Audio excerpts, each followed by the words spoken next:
Pourquoi Corneille Nangaa insiste autant pour cette machine? C'est une machine à tricher, une machine à voler. C'est une machine à tricher, une machine à voler. L'homme qui crée le trouble en RDC, Joseph Kabila, comme ils ne veulent pas nous engager à des élections, le problème étant Joseph Kabila, pour que ce pays puisse aller à des réelles élections, ben tiens, ce qu'il faudrait, c'est une transition sans l'homme qui crée le trouble en RDC, Joseph Kabila.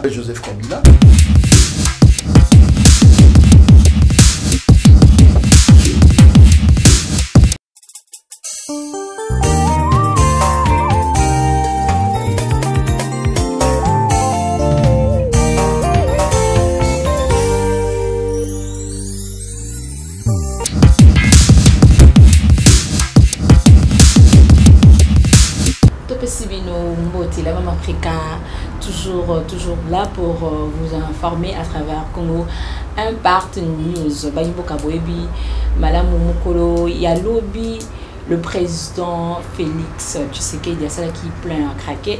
C'est la raison pour laquelle Tozali Penza, na plateau Nabiso, na Molamboka, Abraham, Loaka Bwanga, vraiment comme les amours passent, c'est vrai qu'il y a coupé, ça va penser à moi, bien au mini pour comment penser à moi passer, Azali Bongo, porte-parole, il y a Félix Tshisekedi, Toyambeli Bino Penzaye, à quoi bête la biso penza moi, au manu la biso penza moi, madame par rapport, il y a meeting aussi là qui les camoukoula lobby, c'est vrai que bimisi ba polémique et belé, toka penza malobanaye, moi n'importe boni. Tout ça, madame, maman. Ok. Déjà, monsieur Abraham, la question de savoir, hier, il y avait plein de monde. La population demande à ce qu'on puisse reconduire Jean-Marc Aboud étant secrétaire général. Votre réaction? La population, je ne sais pas, mais je crois que cela fait partie des prérogatives de notre président. Il a dit, hier, si vous avez bien suivi dans son allocution, il a demandé aux interfédéraux de lui faire des propositions. Je crois qu'ici, il veut faire une consultation plus profonde de notre base, de manière à pouvoir faire le choix de celui qui va être le prochain secrétaire général de l'UDPS. Mais pour ce faire, je suis également membre de ce gouvernement de Jean-Marc Aboud. Je crois qu'il y a des éléments positifs qui pourraient plaider pour sa reconduction, mais cependant, je reviens à dire que cela est du choix strict du président élu, Félix Tshisekedi. Okay. Par rapport au discours d'hier, Félix Tshisekedi croit toujours à la transition sans Kabila et il est contre la machine à voter. Nous avons suivi ce matin l'UDPS, El Tubala, ils ne sont pas contre la machine à voter, mais ils nous montrent comment avec l'élection manuelle, il y avait toujours la tricherie. Pensez-vous alors avec la machine à voter, il y aura toujours la tricherie, et qu'est-ce que vous proposez, vous, UDPS, Félix? Madame, j'aimerais d'abord que nous puissions remettre les pendules à l'heure. Il n'y a pas eu d'UDPS Félix, tout comme il n'y a pas eu d'UDPS Tchibala. Nous nous appelons UDPS-Tshisekedi. L'autre UDPS qui est connu dans cette république, c'est l'UDPS-Kibasa. Maintenant, les quelques petites tentatives faites par quelques-uns ou quelques-unes de nos brebis égarées qui aujourd'hui veulent se prétendre prendre une partie de cet héritage qui nous a laissé le leader Maximo, nous leur demandons, tout comme leur a conseillé le Sensa, de pouvoir se choisir un autre nom ou à la place se créer un parti politique. Je crois que c'est ce qui nous permettrait d'avancer. Pourquoi je le dis encore? Tout récemment, il y a eu une tripartite entre le gouvernement, la famille biologique et l'UDPS-Tshisekedi quant au retour, au rapatriement de la dépouille et aux funérailles d'Étienne Tshisekedi. De quel UDPS parlons-nous?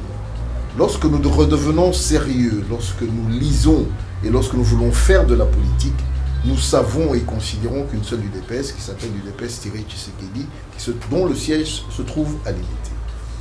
Pourquoi je le dis, madame? Aujourd'hui, nous, pas simplement à l'UDPS, mais également au Rassemblement, nous décrions la manière cavalière dont M. Corneille Nangaa voudrait conduire les élections en RDC. Pour la seule et unique raison que, premièrement, pendant près de 4 mois, nous sommes retrouvés à la CENI, à la CENCO plutôt. Et pendant ces négociations politiques qui ont permis par ailleurs que Joseph Kabila soit reconduit président de la République, Corneille Nangaa était présent et personne à l'époque ne nous a parlé de cette fameuse machine à voter. Je dis bien personne. Nous avons fait le contour de tous les éléments politico-sociaux qui pourraient aider la nation à évoluer. À aucun moment Corneille Nangaa n'est venu avec cette proposition. Quand est-ce que cette décision a été prise? Par qui? Dans quelle assemblée? Est-ce l'Assemblée nationale? Parce qu'il fallait qu'il y ait une modification de la loi électorale pour que ce dernier, c'est-à-dire celui qui conduit la CENI, puisse se permettre d'aller acheter ces machines. Il les a achetées où? Au travers quelle société? Et la passation du marché s'est faite comment? Lorsque vous suivez toutes les différentes étapes, madame, vous constatez, un, que c'est un marché qui est passé de gré à gré.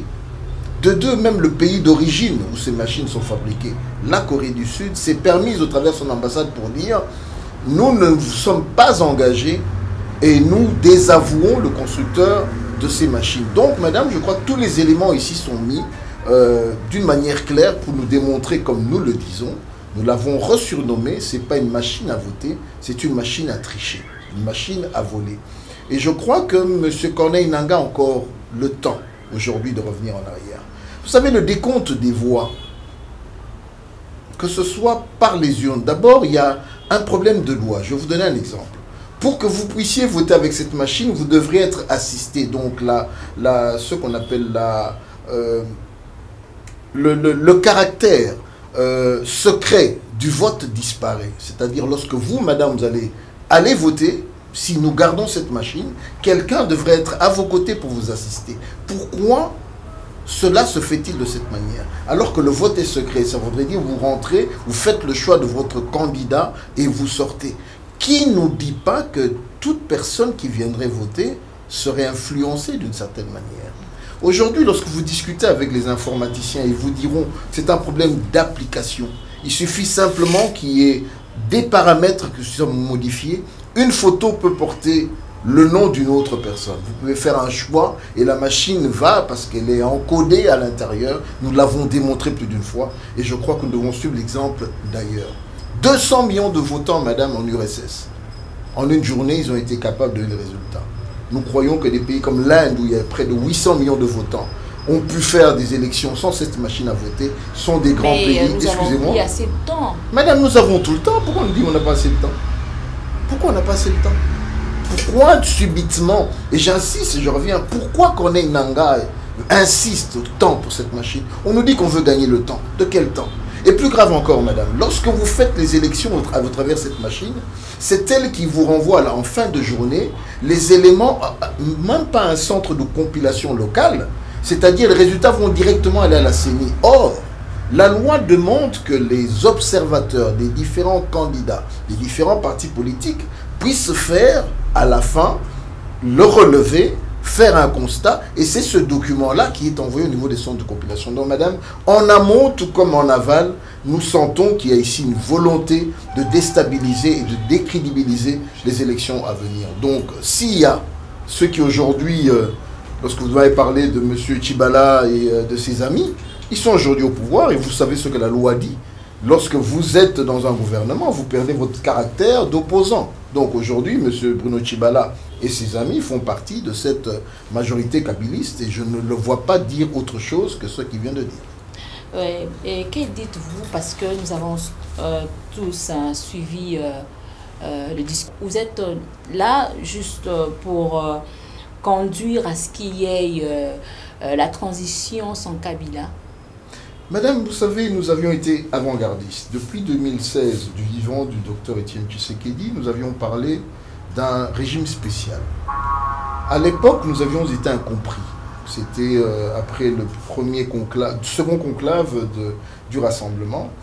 Lorsque nous l'avions dit, c'est connaissant la mauvaise volonté de nos partenaires, nos amis d'en face, qui sont ici représentés par Joseph Kabila. Pour preuve, par ailleurs, madame, nous sommes sortis de la CENCO et nous étions convenus qu'au 31 décembre 2017, il devait se tenir des élections dans ce pays. Et il n'y avait pas un problème d'argent ni d'organisation. Tous nous avions estimé qu'au 31 décembre 2017, cela était possible. Mais nous sommes aujourd'hui en avril 2018, aucun signal. qui va dans ce sens-là. Lorsque nous lisons également, l'on nous apprend que la diaspora doit se faire enrôler. C'est près de 7, 8, 9, 10 millions de Congolais. Comment cela se fera-t-il? Et nous ne voyons pas ici une volonté manifeste de respecter cette date du 23 décembre. D'où nous disons, un peu comme un prédicateur ou un prophète,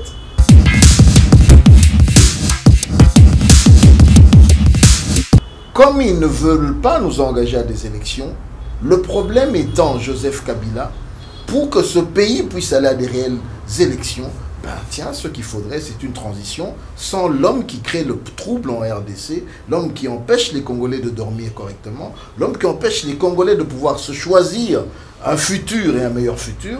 Il s'appelle Joseph Kabila, que ce dernier que nous avons reconduit au travers la signature de l'accord de la Saint-Sylvestre à la Cinco, eh bien, que M. Joseph Kabila se mette de côté, que nous puissions nous retrouver autour d'une table avec tous les opérateurs politiques et sociaux de ce pays pour nous choisir un responsable qui n'aura pour mandat que d'amener la RDC à des élections crédibles, libres et transparentes.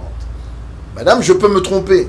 Ce que j'aimerais bien voir, c'est qu'au 23 décembre 2018, sans la machine à voter, nous puissions aller aux élections. Mais si les signaux que nous voyons, je vous rappelle les 17 préalables dont Corneille Nangue avait parlé, préalables politiques, préalables législatifs, préalables monétaires, si tout cela n'est pas réuni, madame, nous allons vers une catastrophe. Donc nous, avant-gardistes, avons dit, étant donné que nous sentons que nous allons vers ce problème-là, que Joseph Kabila libère le plancher, qui se mettent de côté, que nous puissions rapidement conduire la RDC à des élections et que le Congo puisse avoir un président dont je crois qu'il ne serait pas d'autre que M. Félix Tshisekedi au vu de ce que j'ai vu.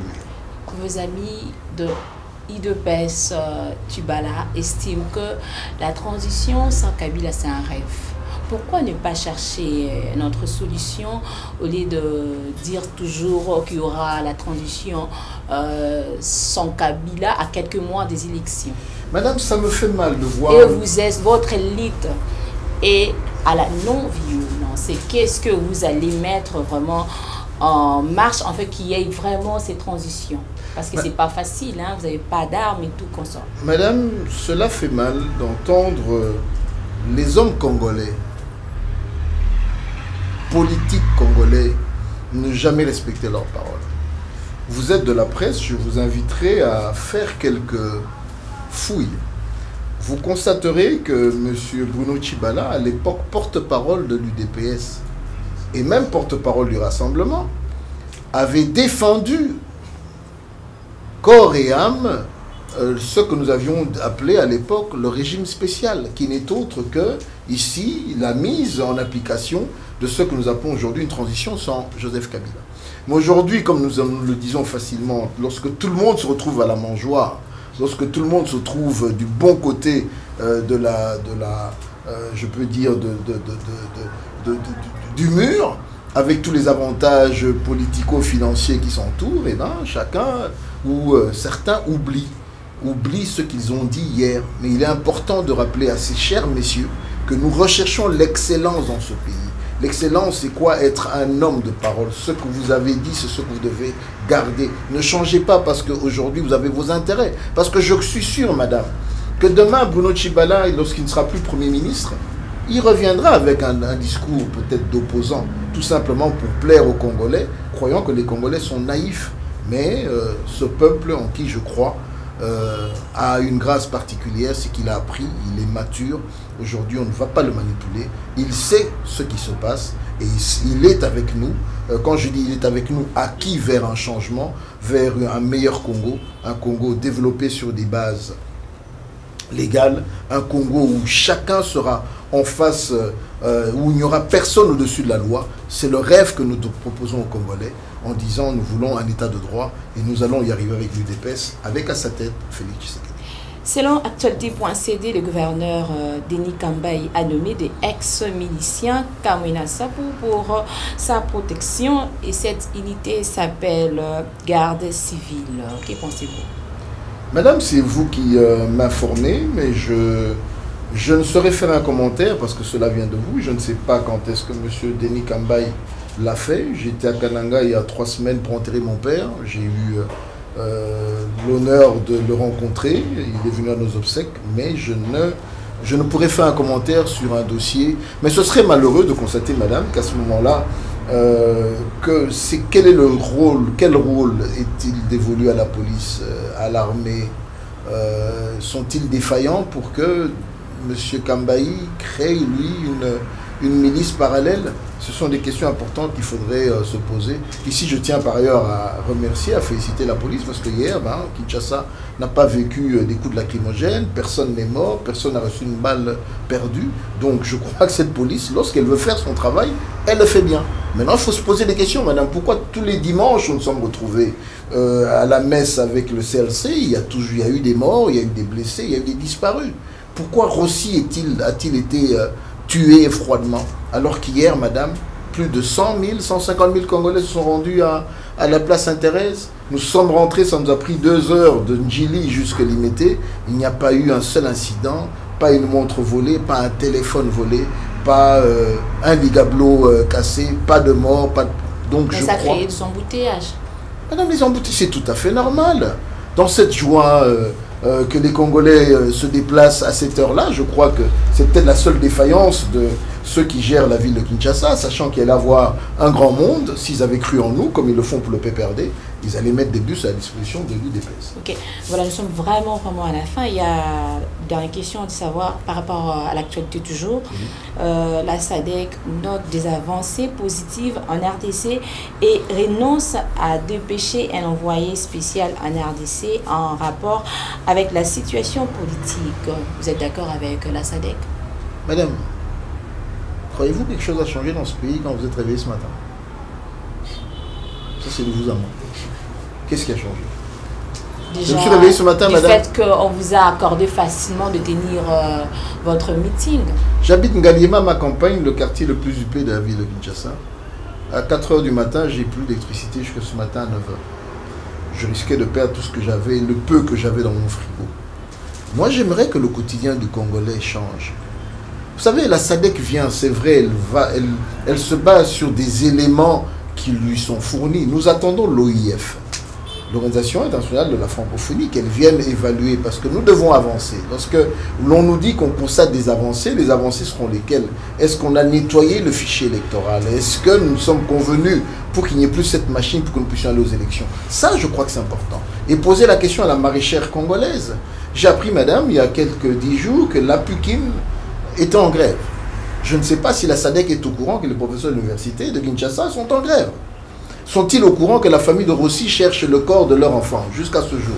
Ce serait de véritables avancées si on nous disait où était Rossi pour qu'on puisse l'enterrer. Sont-ils au courant qu'il y a plein de Congolais qui croupissent dans des prisons aujourd'hui qui n'ont pas droit à une justice normale parce que quelque part ils se retrouvent devant un homme plus fort qu'eux, tout comme on le voit aujourd'hui dans la ville de Kinshasa? Madame, je ne m'explique pas, je ne comprends pas comment dans une ville, certaines voitures peuvent se promener avec des plaques invisibles, comme je les vois, sur base de quoi? Aujourd'hui, vivons-nous cela? Et encore, madame, je ne sais pas si la SADC a constaté qu'il y a les contrôles, contrôles techniques qui se font. On trouve des pierres dans les rues, on trouve des barrages montés par des kingdoms de Congolais. Mais dites-moi, on est où là? Dans quel pays pouvons-nous vivre ce que nous vivons? Je crois que la SADC ferait mieux de regarder, d'être plus regardant sur le social et la vie du Congolais. S'ils viennent simplement parce qu'ils se retrouvent dans des bureaux UP et qu'on leur dit « ça marche, c'est bon », vous savez, c'est un point de vue. Mais nous, Congolais, nous savons réellement ce qui se passe dans notre pays. Si, comme Bruno Tshibala nous avait promis que le dollar allait descendre à 10 000, alors qu'aujourd'hui on est toujours à 16 000 et des poussières, je me dirais que quelque chose va bien. Mais pour l'heure, ce n'est pas le cas. L'essence a augmenté, les prix des denrées alimentaires ont augmenté. Messieurs de la SADC, ça c'est ce que vivent les Congolais au quotidien. Et si vous voulez qu'on parle des choses sérieuses, on va parler de cela. Mais madame, attendons que l'UDP soit au pouvoir, nous allons vous faire comprendre, peuple congolais, qu'il y existe encore dans ce pays des personnes intègres qui veulent voir ce pays se développer et avoir une répartition, je peux dire, juste de nos richesses pour qu'elles puissent profiter aux uns et aux autres, qui n'est pas une classe de nantis, qui eux peuvent se promener en Prado et nous pousser dans toutes les rues de Kinshasa parce qu'il y a un policier qui est devant eux. Mais nous tous, nous serons assis dans nos voitures, dans nos taxis, dans nos bus. Nous attendrons sagement, s'il y a embouteillage, que ça s'ouvre, plutôt que vivre les vexations que nous vivons au quotidien. Okay. Voilà, nous sommes vraiment à la fin. Votre mot de la fin par rapport à notre entretien. Le mot de la fin, madame, je n'aime pas souvent le dire, c'est juste le mot d'aujourd'hui, c'est de demander au peuple congolais de rester sérieux, de rester attentif, de ne pas vous laisser corrompre. Je crois que mon lobby, tokabeli motombongote, tokabi tricoté, tokabi kokate, o baeki na baeki na kibango, parce que les gens, voilà, pasengi mbongote et lokomokote. Et même bomonaki, moment moko important, quand le président parlait d'argent, bah tu vois qu'on peut s'embourger la bronze spontanément. Parce que le Congolais a un ça changement et le Kanambo Kanaye. Et le changement a un nom, Félix Tshisekedi et de l'EPS. C'était vraiment un réel plaisir de vous présenter cette émission Bossolo. Merci à notre canton. Papa Ravel, un grand merci à l'Arsène, un grand merci à tout le monde, ceux qui nous ont besoin à la. Donc, très prochainement, Simon Petelo, Issoua, dans Londres, mon vieux David Olito, dans France, Bino Bozo Rapenza, du Boko Colonda, Congo Impact News, Tozara Raona, Pono Kosala Musaba. Bye bye.